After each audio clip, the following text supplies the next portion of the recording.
de hoje está carente, e o mais estranho que não é de gente. O mundo de hoje grita e implora, se sente vencido e por isso chora.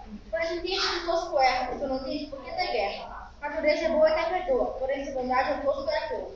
Todos os dias uma riqueza se perde, e é mais uma árvore de tombo inerte.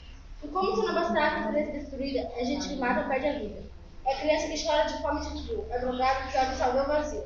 É arma, é droga, é guerra, é crise. Todos os dias a violência reprisa. Se ele não queria se alegrar, as coisas que deu fazem chorar. O que dizer no jornal que era para ler é que não esteja que melhor nem ver.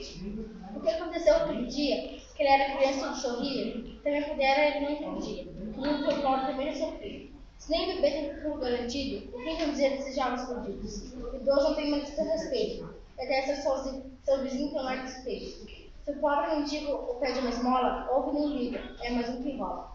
Se diante de tanta violência e morte, quem vive mais tempo é um cara de sorte. Eu tenho a minha vida, só que diz cada um, e nessa corrida não ganho nenhum. E para a violência, quando dizer não necessita de experiência, abraça apenas teu irmão. Pede ajuda ao teu próximo, e lança só pela paz. Não digas não, eu posso, digas eu sou capaz. É hora de dar um basta, tenta louca agressão, é que tua mão te afasta, diz violência não.